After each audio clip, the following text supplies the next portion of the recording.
Tell me about your vision. My vision is to change the approach that I have been taking for many, many years of trying to change lives for the better one-to-one and trying to change lives for the better one-to-many.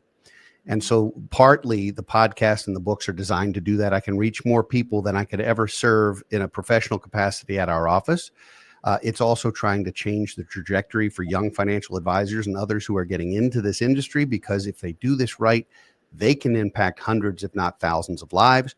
And then the consulting that I've started to do with other firms allows us to reach, again, thousands and thousands of families that can really change the narrative around is a money conversation taboo? Are these things that you can talk about with your parents if you need to, or with your kids as they grow up?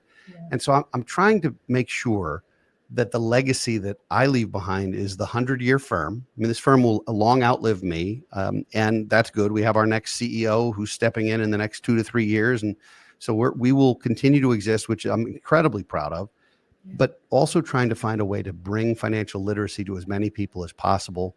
I testified before the state Senate in Maryland to try and get financial literacy in schools. And there are so many hot potatoes around that. It's so hard to navigate the legislature and the teachers unions and the school systems. And it is really hard. But through charities like Junior Achievement and others, there are ways from a philanthropic standpoint to bring financial literacy to young people. And then there's financial wellness programs that we've created that we're doing for employees, so that it's not just teaching young people how to do this. Let's remember that their parents don't know how to do this either necessarily. And if we can bring that to as many people as possible, it will change their not only narrative and money story and mindset, but hopefully their future. Yes, yes. And you know what? I feel led to share this with you. I have 2 older children, and of course, they graduated high school, one graduated college, and they had to come back home. And I realized I missed the financial piece to their life. And it was at that point, they were in their 20s, but it was at that point where I was like, oh man, I missed that part. Now that they're at real jobs and things like that, and they're turning down, 401ks or any stocks or anything else, I was okay with having them back so that I can give them that piece that I learned later on, right? As a parent, sometimes we're just on that survival. So when you say one to many, I'm like, you can get so many if you just probably put that book in the hands of so many parents, because at that point, we're so focused on safety. We're focused on all these other things that financial truly just goes out the window. So I think you've definitely hit one that's gonna. If I hit one, I hit 3. It sounds like, so that's good. Absolutely. I think people have this stigma about having their kids return home after school, after college, and I actually don't think it's a terrible thing, particularly if there are student loans that they can pay off, or to save for a home or other things rather than sort of burning money on rent. I understand the desire for independence, and it's very healthy. And it can be real hard for adult children to live with their parents. And I'm not suggesting someone sits on the couch eating Doritos and playing Xbox till they're 40. That is not what I'm advocating. But if you're working and if you're trying to better your situation and you can build a nest egg and start the retirement plan and be prepared for a home and not have some of the adverse debt, I don't think that's a terrible thing. And as the father of a high schooler, if she decides after college she wants to come home, it's going to be like, come on back. Yeah. like she hasn't left yet. I miss her already. So Yeah. You want what's best for your kids always. And some of that is independence. And naturally, you have to teach them how to do that. But you also want to help along the way as much as you can. And there's a lot of parents and grandparents helping a lot of kids as much as they're able. And there's other kids who don't have that benefit, actually. And that is an unlevel playing field from day one for lots of families. And so trying to figure out, how do we get to those? How do we get to folks who are either underserved or undereducated or just don't have access to this kind of information? And hopefully this is a resource people can use. Yes. I mean, I tell you, in my head, I'm like, oh, he's preaching over here. But it's a great conversation, because if it is taboo and we have an audience that's watching, or it's now okay to have that conversation. And that's exactly what you're saying, Eric, is it's okay to have that conversation. it's okay as a parent if you didn't learn the financial wellness and financial literacy, you still have time. And so, as I go back to your analogy or your book statement of a freshman, sophomore, junior, and senior, Yeah. that's high school. Graduating, Yeah. you got freshman, sophomore, Yes. junior, and senior. Then let's go ahead and go to graduate school, right? Or you might have to return back to one of those Yes. grades because you didn't get the credit or you didn't get it. And for those that are watching, it's okay if you didn't get it. You can now get it. This book sounds like it's an amazing book, and like you said it's not in a textbook, which in No. my mind I'm thinking like, hey, it's something that I can read and get into, and I get extra credit. What? Extra credit. And I wrote it in first person. This is not, it's not designed to be preachy. I shared some stories. I shared some mistakes. I've shared as openly as I can about this is the way I suggest you consider it. But this is, you said preach on. This is not gospel. This is my suggestions. And then people have to make their own decisions. And I think there's a lot of wiggle room. There's a lot of gray areas there where people can say, well, this is what's important to me. This is the path Yes. I want for my family, and that's okay. Yeah. There is no one size never ever fits all.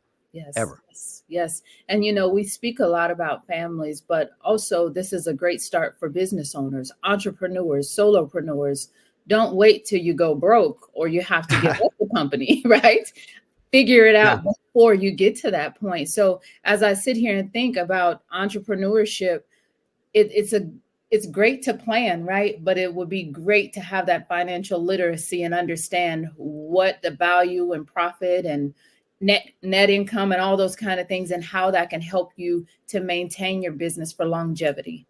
absolutely. And I can tell you, as someone who started a company, I was 30 years old, I was divorced, and I was basically penniless. I had a home with a mortgage on it and almost nothing else because of a divorce and such.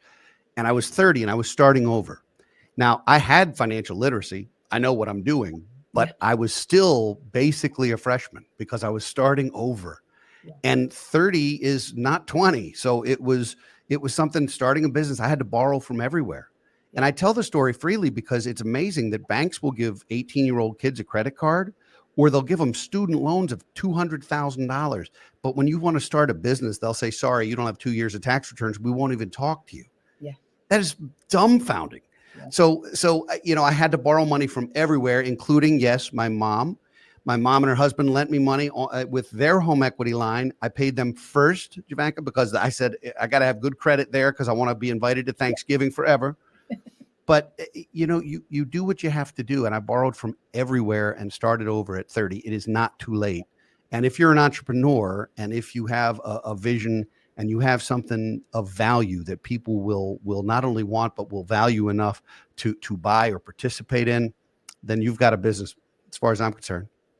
Absolutely. So speaking of entrepreneurs, what tips do you have for them? Don't wait until you're ready. You're never ready. It's kind of like being a parent. If you wait to have children until you can afford to have children and you know what you're doing, you will never have children because no one has any idea what that is until it happens. Am I right? Absolutely. Same thing's true with entrepreneur. If you have the entrepreneurial urge and the itch and that's something you want to do it. I would say try not to do it alone. Yeah. That doesn't mean you have to have business partners, but understand some of the legal and tax and financial implications of that. Make sure I'm not going to say ready because you're never ready, but make sure that your concept's been fleshed out and maybe use some of the resources in your area. If there's a chamber of commerce or a small business startup or incubator, or there's some place where you can go to have your business plan looked at by various folks, do it. Ask those questions. Most of those resources are free, and you can find them all around the country in different areas. And ask for help. Yeah. This pay it forward concept. I asked everybody for help, and now lots of people come to me in the same way, and I don't turn them down. Informational interviews or how did you do this? Can I buy you a cup of coffee? My answer is yes, because I used to ask, can I buy you a cup of coffee? Because I wanted to spend that time with people. And so I think take advice from those who've come before you, but stay true to your own vision and your own character along the way. Don't ever give that up. I love that. And you know what, Eric? I think that was the best ending to a podcast ever because it it really just put a plug in it. And for those that are watching, I think we have more entrepreneurs now or solopreneurs now than I've ever seen ever. Starting off at so many ages. Social media Mhm. definitely will share, 10-year-olds and 11-year-olds probably receiving checks, you know what I mean, and Mhm. still don't have that financial literacy. So I think that was really, really, really good. And I want you to inform the audience where they would be able to find you at. You can find the company at bfgfa.com, and you can find the book at don'tretiregraduate.com. And there are resources. It'll link you to the consulting site and the media site and 200 plus episodes of the podcast and all kinds of things that are out there.